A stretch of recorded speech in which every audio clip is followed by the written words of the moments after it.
Begitu juga era Sayyidina Umar, era Sayyidina Utsman, Ali. Itu juga ngalami orang-orang yang ekstrim. Misalnya begini, saya contohkan korban-korban ekstrim yang real. Sayyidina Ali itu masyhur, dia punya musuh besar namanya Muawiyah. Karena permusuhan ini tidak bisa dihindari. Jadi kalau dalam fikih Islam ini anak-anak saya ajari fikih. Kalau orang mukmin membunuh orang mukmin itu hukumnya dosa besar apa kecil? Besar. Itu di bab kisos. Tapi orang fikih itu unik. Di fikih itu ada kitab usial namanya. Di takrib ada kitab usial. Dan di situ ada penjelasan mangkutila dunamali fahuwa syahid. Orang yang dibunuh karena membela hartanya atau keluarganya, itu dia mati syahid. Kalau dia posisi membunuh, maka malingnya atau penjahatnya muhaddarun damu. Gak punya hak nuntut kisos karena dia anggap gak ada artinya darah.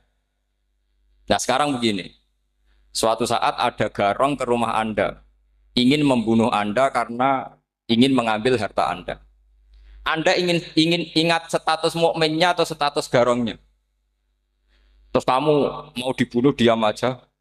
Saya tidak mau membunuh orang apa? Mukmin atau membunuh orang muslim. Nah, kesulitan yang dialami Sayyidina Ali seperti itu.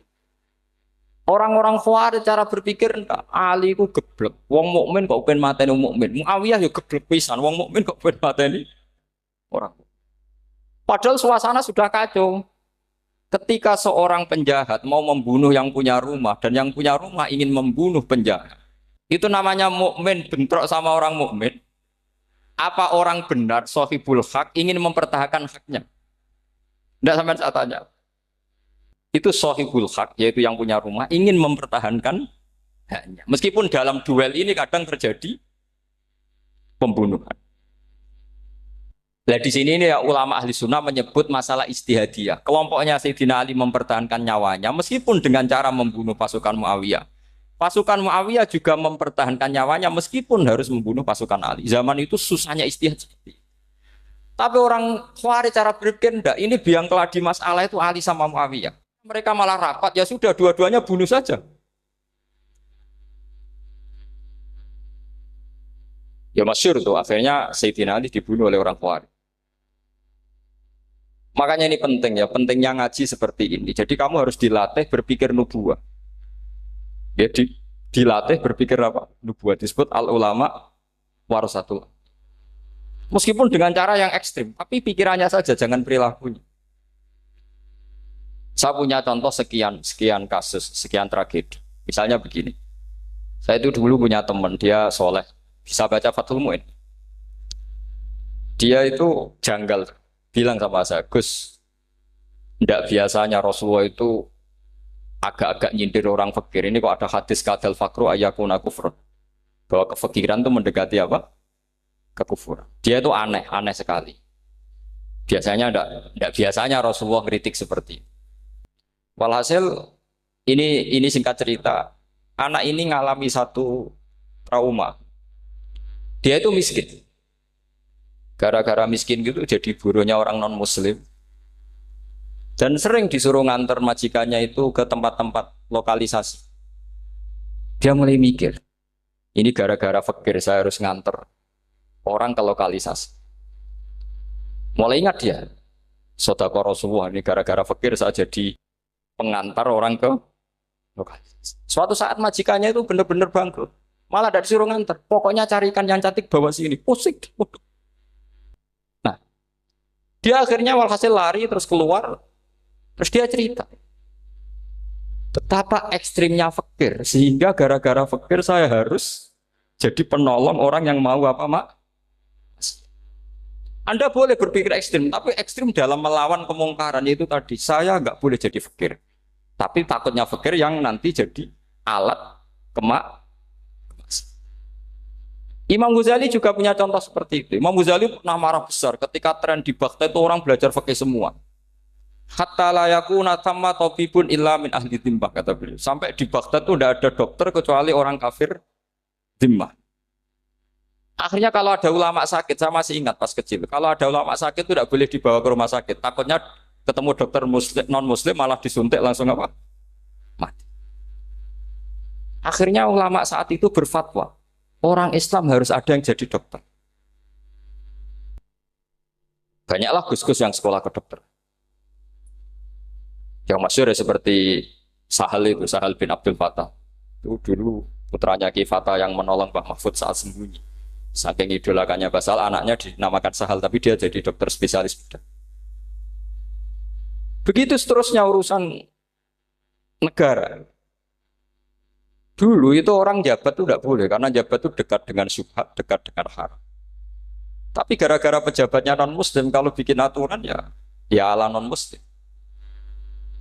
Ulama akhirnya sadar, andikan kita yang jabat pasti tidak seperti itu. Bisa bikin perda ini, bisa bikin pelaturan begini yang menguntungkan Islam. Nah, jadilah banyak pejabat yang sekarang muslim. Tempat-tempat maksiat diobrak-abrik sama Satpol PP macam-macam. Kita untung. Tapi kalau orang-orang Khawarij pikirannya pokoknya pejabat itu dekat dengan haram, dekat dengan syubhat. Padahal dengan kita jabat bisa bikin perda atau apa yang menguntungkan Islam. Kemudian menjadi masalah baru secara fikih. Ini adik-adik dengerin biar kulino senam fikih. Kalau caleg soleh, misalnya Mas Nadif nyalek, ini tadi tak guyoni, mau jadi bupati ndak, kalau ya mau usah dukung. Jadi misalnya gini ya, Zaid sama Bakar, misalnya Bakar itu orang soleh, mau jadi calon lurah. Dia tahu kalau dia lurahnya kampung lebih baik. Kalau yang jadi ini Zaid, itu kampung itu rusak, karena dia suka dugem, suka macam-macam. Kemudian Zaid ini pasti jadi karena beli suara. Misalnya per kepala itu dibeli 50.000. Bakar ini kalau nggak beli suara, kalah. Padahal dengan kalahnya Bakar artinya kemenangan, kemungkaran. Itu zaman era Fathul Mu'in, muridnya Ibnu Hajar Al-Hitami. Ibnu Hajar muridnya Abu Zakaria Al-Ansori itu fatwa. Yang soleh ini wajib beli suara, bukan boleh, wajib beli suara. Tapi ini namanya tidak nyuap, perlu dicatat. Ini namanya tidak nyuap. Jadi tidak bisa kamu kaitkan misalnya ar-rosi wal murtasi benar. Yang nyuap maupun yang menerima suap adalah sama-sama di neraka. Tidak bisa seperti itu. Karena logikanya dibalik. Sekarang Bakar ini beli suara itu untuk membeli kebenaran. Untuk mengawal kebenaran. Zaid beli suara untuk menopang kebatilan. Berarti namanya Bakar ini penyuap atau pembeli kebenaran? Pembeli kebenaran. Harus dibedakan. Nah, ini pentingnya ulama. Memang nyatanya seperti itu. Yang dikatakan nyuap, riswah itu adalah membayar uang li'ibtolil haqqi untuk membatalkan kebenaran atau membenarkan kebatilan. Itu namanya nyuap. Tapi kalau mengeluarkan uang untuk menghakkan barang hak dan membatalkan barang batil, itu namanya uang perjuangan. Nah ini pentingnya mikir. Jadi ulama itu mulai dulu sudah berat. Nah sekarang sudah banyak orang-orang khusyuk yang biasa di masjid khusyuk. Kalau ditanya zaman akhir rusak kabeh, wong soleh-soleh wis nyuap. Kalau orang soleh ini tidak nyuap ya tidak jadi. Kalau nggak jadi mereka nggak ada yang jadi DPR, nggak ada partai Islam, habis malah Indonesia. Saya itu punya kenalan banyak pakar-pakar di Jakarta, itu cerita saya, Pak Bahar. Indonesia itu solusinya gampang. Kita ini punya Bali, punya Batam. Itu kalau Bali dimakaukan, Batam dikayakan Hollywood. Amerika kaya itu bukan karena hebat. Pornografi dijual. Tinju di Nevada itu dijual, di Las Vegas dijual. Apa saja dijual. Kalau tidak kaya itu gimana? Sementara Indonesia mau aur-auran gitu sukan partai Islam. Sebenarnya Indonesia gampang. Kalau ingin kaya, Bali itu dikayakan Hollywood atau dikalahkan Makau. Jadi kota judi. Batam dijadikan kaya Las Vegas. Itu transaksinya pasti triliunan. Orang kamane wong muda dijual, judi dijual, orang tinju dijual. Tapi gara-gara ada partai Islam, nyari rumus solusi ekonomi itu yang tidak seperti itu. Akhirnya kangelan. Akhirnya rapat isu. Tapi barokah tetap barokah partai apa? Yang menangnya caleg-calegnya rata-rata ya beli. Kalau tidak beli habis. Saya bukan menghalalkan nyuap, enggak. Kalau nyuap tetap haram ila yaumil qiyamah. Tapi kalau suratul masalah seperti ini kamu mengatakan suap itu beda. Ini suratul masalah yang tidak ada kaitannya dengan Asal lawannya batil, kecuali lawannya sama-sama hak. Dua calon di kampung itu soleh sama soleh. Ini yang soleh bayar nggak boleh karena siapapun yang jadi soleh itu nggak boleh. Makanya kalau cari musuh yang dolim biar halal ya. Sekarang ya seperti itu. Kamu biasa heroik, biasa ngasih kiai kamu, ngasih hadiah kamu, biasa ngasih ibu kamu uang. Ternyata ibu kamu setelah kamu kasih uang, dikasihkan adik kamu atau kakak kamu yang nggak pernah kerja, terus kamu marah-marah, ini tidak adil. Saya yang memberi nggak dikasih, ini yang nggak kerja dikasih terus. Loh kamu biasa jadi pahlawan kok turun kelas menjadi apa? Pasien. Kamu milih jadi pahlawan apa pasien? Pahlawan. Jadi sebetulnya faham-faham ekstremis ini dari kegoblokan. Dari kegoblokan berpikir nubuah sehingga tidak punya rasa ibadah. Lah ini yang menjadi orang-orang ekstrim.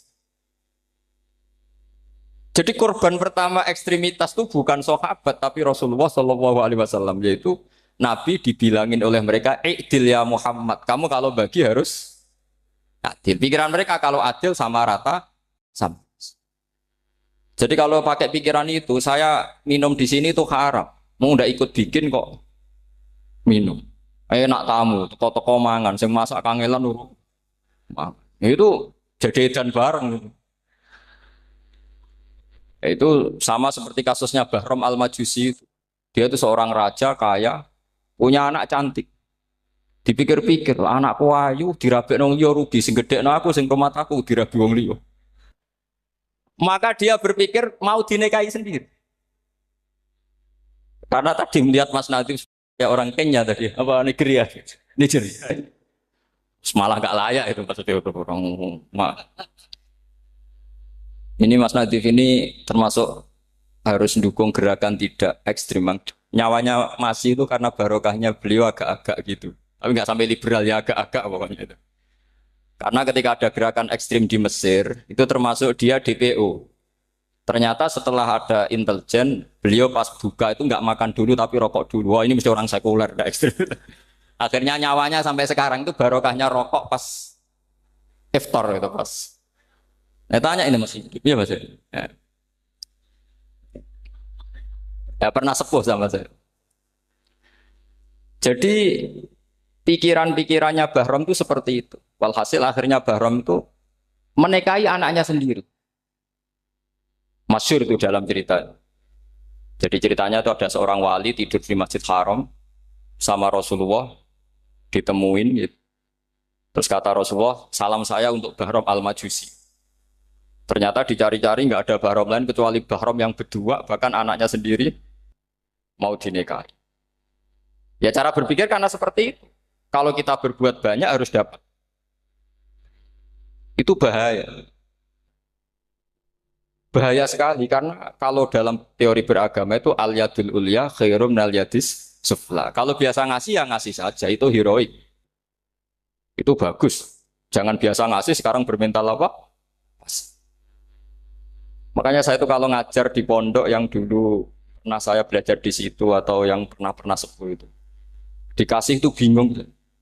Karena saya ya masih waras itu. Jadi kalau dikasih itu bingung. Tapi banyak juga guru-guru yang dulu ngaji lama setelah ngajar di pondok alma maternya nuntut. Itu saya tidak tahu itu. Itu sudah ada agak-agak kayak itu tadi. Walhasil si Barom tadi itu, ini cerita harus saya teruskan karena nggak boleh diputus. Dapat salam dari Rasulullah. Ternyata di balik nakalnya dia itu pas mau bulan pertama, malam pertama itu ada seorang janda sepuh ke situ. Ganggu dia tentu ya. Ketika dikejar pulang lagi sampai 3 kali. Dia tanya, kenapa bu kamu begitu? Katanya saya ini anak-anak saya kelaparan. Kalau saya pulang anak-anak saya nangis minta makan. Saya ingin minta Anda. Tapi setelah saya ingat Anda ini majusi, saya mukmin, saya mukminah, saya pulang. Ya sudah bu, kamu di rumah saja. Nanti saya kirimi makan. Dikirimi sendiri, padahal dia seorang raja, orang kaya. Barokahnya itu dia dikasih tobat sama Allah. Dan paginya ketemu tamu yang mengirimkan salam dari Rasulullah SAW. Akhirnya Bahram ini menjadi muslim.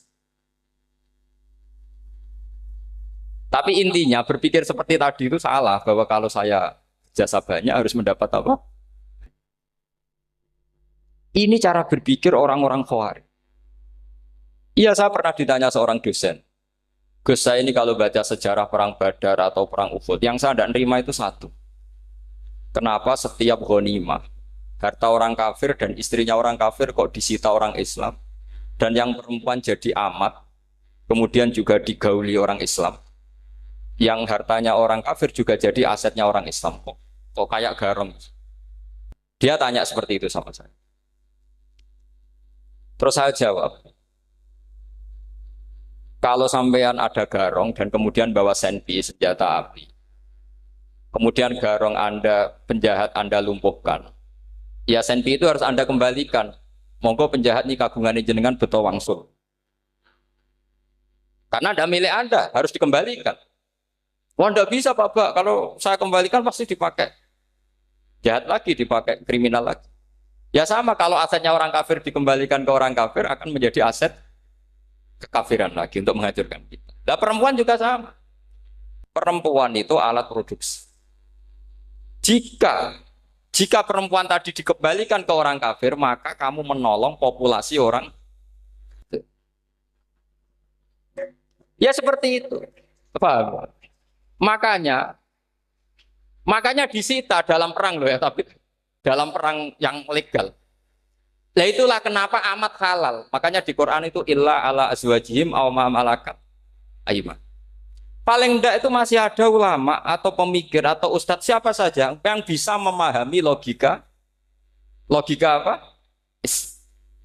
Nanti kalau ulama ini sudah meninggal, orang akan mencibir Islam dengan cara mengatakan Islam itu jahat, yaitu menyita hartanya orang kafir dan istrinya orang kafir setiap kali terjadi perang. Karena pemikiran ini pasti sama-sama kutubnya sama-sama ekstrim. Nah ini penting saya katakan. Makanya masyhur itu perdebatan Sayyidina Ali dan Muawiyah. Ini saya kutip sedikit. Ini ya sama-sama berpikir ekstrim, tapi ekstrim yang baik. Walhasil dalam satu kerja bakti di Masjid Kuba, itu ada sahabat namanya Ammar. Ini di depan umum, ini penting. Kalau dalam ilmu hadis di depan umum ini penting, karena nanti menjadi mutawatir. Beda dengan hadis yang Nabi ngendikan sama satu dua sahabat, namanya hadis ahadi. Di depan umum Nabi guyon gini sama Ammar, ya Ammar waihak taktuluka alfiatul baghiyah. Ammar, kamu ini nasib kamu itu agak sial. Karena nanti yang membunuh kamu itu kelompok yang tidak benar. Alfiatul baghiyah itu kelompok yang tidak benar. Itu disaksikan sekian sahabat. Walhasil suatu saat Ammar ini ikut perang dan ikut pasukannya Ali dan terbunuh oleh pasukannya Muawiyah. Seneng Ali. Walhasil Ammar ditemui sama Ali. Ya Muawiyah, al-ana dhuhara bi anna fi'ati haqqun wa fi'ataka baghiyah. Sekarang kelihatan siapa yang benar. Saya yang benar, kamu yang salah. Kenapa? Karena Ammar kelompokku dan terbunuh oleh kelompok kamu. Padahal kata Rasulullah yang membunuh Ammar adalah kelompok yang salah. Muawiyah pintar sekali, dia jawabnya gini. Laula kama kutila Ammar. Ammar terbunuh karena bela-belain kamu. Kalau kamu tidak nyuruh dia perang juga enggak terbunuh kan. Jadi kamu ikut andil, terbunuhnya siapa? Ammar. Tapi apa kata Sayyidina Ali? Idzan qatala Rasulullah Hamzah. Kalau teori itu Anda pakai, Rasulullah pun membunuh Hamzah. Sekarang Hamzah perang karena suruhan siapa? Rasulullah. Yang membunuh Hamzah siapa? Wahsy. Kalau teori itu Anda pakai, berarti Rasulullah pun membunuh Hamzah. Terus fasa kata Muawiyah, terus Muawiyah diam. Jadi fikih pun tuh diputuskan lewat pikiran ekstrim. Tapi bukan ekstrim yang merugikan orang lain. Ya, kalau merugikan orang lain namanya sudah la dororo wa la diror. Dia menyalahi aturan. Makanya saya pernah ngaji di sini dulu ketika tahun kemarin. Fikih-fikih Islam itu punya rumus. Itu ya gara-gara pikiran ekstrim sebetulnya. Saya pernah nyontohkan adalah orang tuh kalau sholat jenazah itu mayitnya di depan. Itu ulama fikih tidak ada yang punya alasan. Mau hanya bilang gini, hakadha wajadna salafan wa khulafan. Mulai dulu kalau nyolati mayit ya jenazahnya di depan. Ya hanya gitu saja, tidak punya alasan. Makanya ulama lain mengatakan tidak apa-apa jenazah di belakang. Yang sholat di depan. Kenapa? Fa innaha laysat bimanzilatil imam. Memangnya jenazah imam kok harus di depan? Itu ya tidak ada yang bisa bantah. Bagaimana mungkin harus di depan? Oh, enggak imam kok harus. Yang harus di depan itu imam. Jenazah itu imam apa enggak? Enggak. Terus alasan kedua sholat ghaib. Kalau ada orang mati di Surabaya, Mas Nadib di sini, sholat gaib boleh enggak? Boleh. Jenazahnya di depan apa belakang? Belakang. Di belakang kan? Berarti harus enggak jenazah di depan? Ya dia mau ngakeh yang jelas kalau itu. Lah ini contoh-contoh kecil. Nah orang Khawarij itu orang yang paling tidak mau menerima otak-atik seperti itu. Akhirnya jadi goblok bareng tadi. Ya makanya Rasulullah pun jadi korbannya Khawarij. Muhammad kamu harus adil. Karena pikiran mereka adil itu yang memberi banyak ya dapat banyak. Kalau pikiran nubuah tidak seperti itu. Kalau yang biasa memberi, biasa heroik, biasa baik ya biar tetap biasa memberi. Jangan dilatih jadi apa? Fasih. Ini mungkin adik-adik juga agak keberatan, tapi harus dilatih. Makanya saya itu jadi kiai itu ya mulai kecil anaknya kiai butuh kiai. Saya itu ya mulang tuh senang. Saya tidak pernah terlintas dikasih santri atau dihormati ya enggak. Mungkin sampai mati agak terlintas. Ya pikiran saya sederhana. Biasa mulang pahlawan malah sekarang pasen itu malah kayak cemen, kayak turun kelas gitu. Jadi saya terus ya enggak kepikiran sama sekali. Loh kalau saya minta sama Allah karena itu atasan saya. Makanya ada ulama yang ekstrim gini, ini kisah nyata. Ada ulama alim datang ke seorang raja. Rajanya ini soleh padahal. Ternyata pas raja itu berdoa, ya Allah saya kasih ini, kasih ini. Padahal ulama tadi itu mau mengajukan proposal. Mau minta apa gitu. Terus dia pulang ketika ditanya, Pak Kiai kenapa pulang? Ternyata raja itu minta zat yang sama yang saya mintai. Kalau raja saja masih minta, ngapain saya minta raja? Saya akan minta zat yang dimintai raja. Terus pulang dia. Wah itu ya pikiran ekstrim, tapi bagus ekstrimnya. Saya akan minta zat yang dimintai. Kalau sampean kan uteke saya les, sholat dinteni, tetap jalo. Oh, orang mikir seperti itu. Memang salah didik, salah itu tadi. Nah, ini harus dilatih.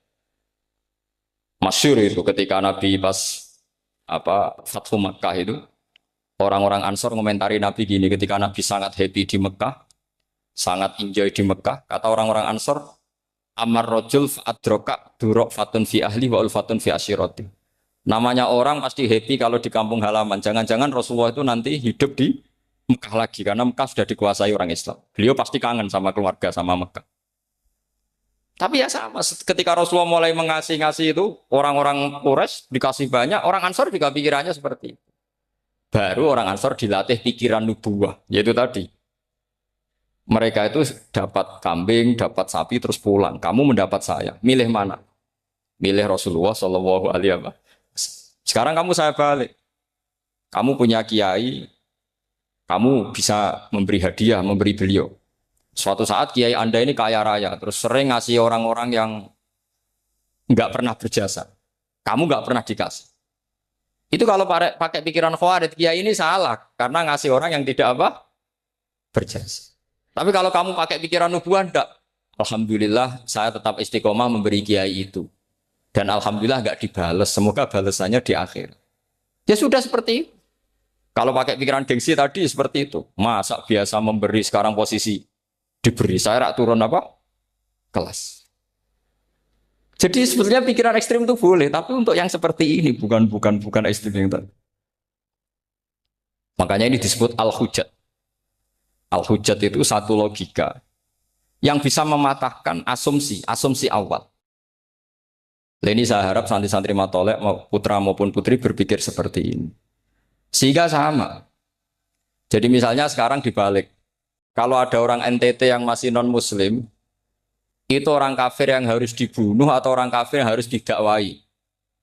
Mesti pikirannya itu, kalau Nabi itu ya semua yang didakwai Nabi dulu orang kafir. Nah, ketika Nabi di Mekah itu pertama ketemu orang kafir itu dibunuh atau didakwai? Didakwai.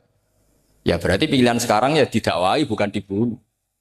Nah soal perang itu perang itu beda dengan membunuh. Ada janjinya, ada macam-macamnya, terus nggak ada solusi itu baru ada apa? Jadi kalau sudah dibalik-balik gitu, makanya kata ulama-ulama, Khawarij itu pasti salah. Pasti salahnya adalah kalau orang tidak benar ya dibenarkan bukan dibunuh. Kalau setiap orang kafir dibunuh, Nabi kapan jadi nabinya? Karena orang kafir habis. Jadi metode bil hikmati ya ada, mengidhatul hasanah ya ada, karena orang kafirnya sudah apa? Mati. Terus, pertanyaan kedua, kalau Nabi harus ekstrim ngapain yang ngawal Jibril? Halnya Israel lebih efektif. Jadi jadi kalau sama-sama ingin ekstrim, Nabi itu nggak usah dikawal Jibril, kan enggak efektif kan? Harusnya yang ngawal itu siapa? Israel. Kan nggak repot. Nah, jadi saya mohon ini saya cerita. Jadi korban pikiran ekstrim itu bukan siapa-siapa. Pertama itu Rasulullah. Akhirnya Rasulullah menjelaskan, ya beginilah cara berpikir. Jadi saya kira demikian. Nanti mungkin kalau ada tanya-tanya, ada pertanyaan. Yang jelas kalau seputar ekstremitas itu bisa latihan. Ya. Sebenarnya bisa latihan di fikih. Karena fikih ini cerminan dari pikiran ulama. Ya, cerminan dari pikiran apa ulama yang tidak tekstual. Ya, seperti gini ya. Tasaddaqa Rasulullah so'an min tamrin au so'an min akidin. Ketika zakat fitrah itu Rasulullah mengeluarkan satu sok tamr. Tamr itu kurma. Kalau menurut tekstual berarti zakat fitrah harus pakai kurma. Tapi semua ulama sedunia mengatakan putih ahlil balad. Hanya dalam konteks Indonesia ya pakai apa? Beras. Berarti kata tamr diganti kut. Diganti apa? Kut. Jadi orang itu jangan diajak goblok bareng. Masa Nabi ngendikan tamr harus apa? Makanya saya pernah debat. Pak Nabi itu cingkrang. Kenapa orang-orang itu rata-rata tidak cingkrang? Saya bilang, Nabi itu hidupnya di Mekah. Kenapa Anda hidup di Indonesia? Iya, Nabi itu hidupnya di Mekah. Terus saya tanya lagi, Nabi itu hafal Quran, kamu udah hafal? Saya hafal Quran. Kalau cingkrang gampang, karek ngetok kata saya. Ya, kalau ada sunnah Rasul, Nabi hafal Quran, enggak? Hafal kan? Berarti kalau ikut sunnah Rasul, hafal Quran. Jangan cingkrak tok, ya hafal apa? Ya sama poligami juga gitu yang tadi diceritakan Mas Natif itu. Nabi itu poligami setelah Khadijah meninggal. Apa mereka mau nunggu istri pertama meninggal? Kalau ingin persis loh. Kalau ingin persis nunggu istri pertama meninggal. Ah ya. Enggak mau juga kan. Ya biasa saja lah. Pokoknya yang dihalalkan syariat ya kita bilang halal, yang diharamkan kita bilang apa? Enggak usah sok suci isi sunnah Rasul. Saya punya banyak cerita. Abu Bakar itu dulu sering menghindari sunnah Rasul. Dulu Rasulullah itu kalau ada orang minta ya dikasih. Ketika Abu Bakar bikin Baitul Mal. Ketika ditanya ini zaman Rasulullah tidak ada. Kata Abu Bakar, huwa Rasulullah. Beliau itu Rasulullah. Mbak gak di-manage ya negara tertib. Umar bikin pasukan. Pasukan itu diangkat negara. Kalau dulu zaman Nabi yang ikut perang bahaya, yang tidak perang namanya munafik. Era Umar tidak, militer itu ditunjuk. Ya digaji pakai Diwanul Murtaziko. Ketika ditanya, kenapa tidak kayak Rasulullah? Huwa Rasulullah, mbak tidak tertib pun tetap negara stabil. Karena ada karisma. Jadi kadang-kadang dalam banyak hal itu kita malah tidak boleh persis Rasulullah karena kadang banyak khususnya. Yaitu contoh yang paling masyhur di fikih ya kayak Nabi itu nikah 9 itu khususnya. Dalam strategi juga sama. Dalam strategi memanage negara juga sama. Banyak sahabat yang punya ide yang zaman Nabi itu tidak ada. Ketika ditanya, kenapa tidak persis Nabi? Katanya, huwa Rasulullah. Ya Rasulullah itu meskipun seperti itu, meskipun tidak tertib secara rasional, tetap dikawal wahyu. Makanya negara baik-baik saja. Kalau saya ini hanya Abu Bakar, kalau tidak ya repot. Umar ya sama, bikin Diwanul Murtaziko. Utsman juga sama, di-manage negara. Sayyidina Ali juga di-manage. Kalau Nabi tidak. Tapi tidak apa-apa, karena ada karisma. Sama tak cerita nih, masalah zakat yang masyhur.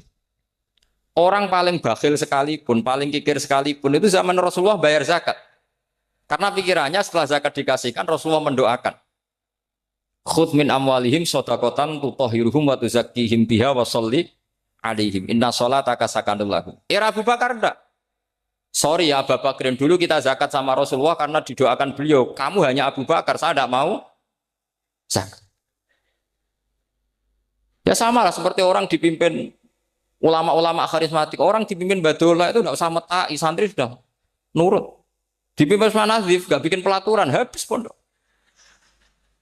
Kalau tidak ngancam, gak gini, ditakzir, gak gini, habis.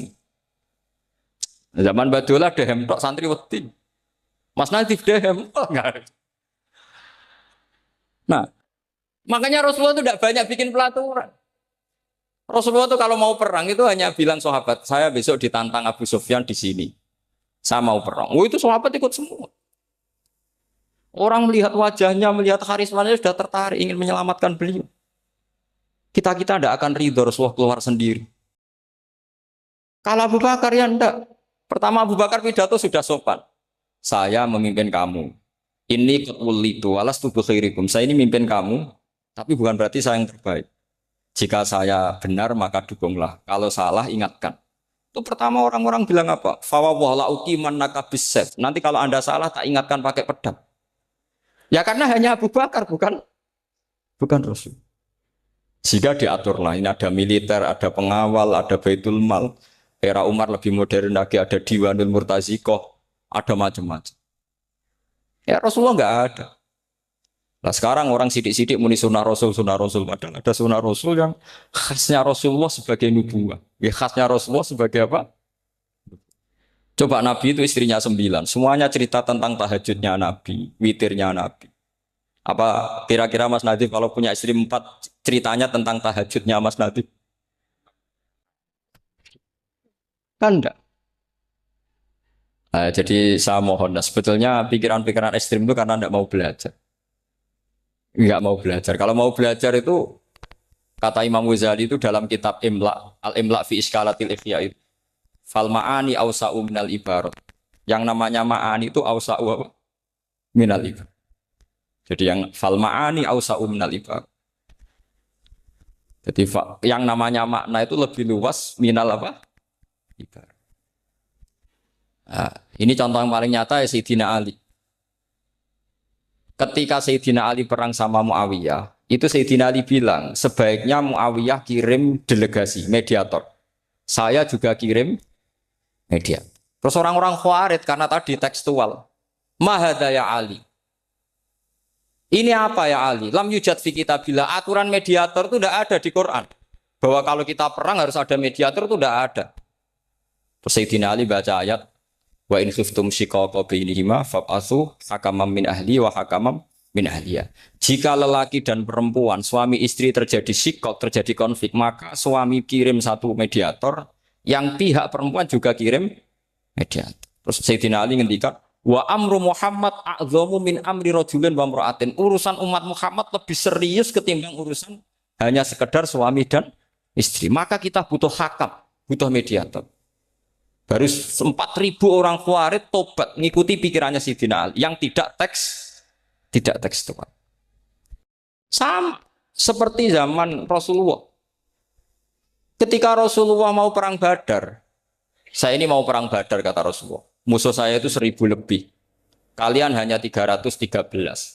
Apa kita teruskan? Itu sahabat langsung bilang gini, saya itu hafal teksnya. Idzan lanaqulu laka kama qalat banu Israil fathab anta wa rabbuka faqatila inna hahuna qa'idun walakin idhab anta faqatila inna ma'akum muqatilun. Ini kelihatan sekali bahwa para sahabat sudah ada tekstual. Orang-orang Bani Israel ketika melihat Musa katanya sakti dan orang dekat Allah, itu cara berpikir orang Bani Israel gini. Walhasil ada perintah supaya Musa itu merangi kaum Jabarin. Orang Jabar ini gagah-gagah, pikirannya orang Bani Israel. Musa kami itu sakti dekat Allah, ya sudahlah sama Allah saja sana, tak tunggu di rumah kabarnya. Itu kan sama dengan santri semedit, roh kiai ini suga, kiai aku suga, terus tak pikirkan seperti itu. Ya sama seperti itu. Nabi ku kekasih Allah, mesti perang menang, terus tak ewangi mesti menangis. Fadhab anta wa rabbuka faqatila inna hahuna. Kok itu? Ya sudah kamu berangkat saja sama Tuhan, tak tunggu di rumah. Tapi apa kata para sahabat Ansor ketika Nabi minta supaya mereka dukung di perang Badar? Langsung bilang, idzan lanaqulu laka kama qalat Bani Israil. Kita tidak akan bermental kayak Bani Israil. Ini tekstual apa? Enggak. Mereka punya mafhum, punya pikiran. Cara Mas Nadif punya kreatif. Bahwa ini mental yang bejat, kita tidak akan meniru seperti itu sahabat. Jadi dulu sahabat itu makna di Quran juga ada tekstual. Jadi bisa memahami. Nah sekarang orang memaksa semuanya harus tekstual. Ya meskipun tadi jangan terlalu liar terus menjadi liberal. Tapi saya tidak tahu kalau contohnya Mas Nadim tadi pakai kondom, sistem kondom tidak tahu itu pikirannya Jil apa Mas Nadim tidak tahu saya itu tidak tahu. Kok sampai sembeling itu saya tidak tahu itu. Oh, lagi juga kalau tidak bisa nyontohkan yang di luar itu, saya itu ya tidak tahu. Mulai dulu ilmunya yang seperti itu terus itu. Ya tidak tahu lagi. Jadi mulai dulu zaman Nabi pun itu sudah ada pikiran-pikiran seperti itu. Jadi tekstual atau harfiah itu ya enggak. Nyatanya sahabat langsung bilang idzan lanaku rulaka kama qalat banu apa? Esra. Jadi ini saya kira demikian nanti kalau apa ada yang tanya monggo.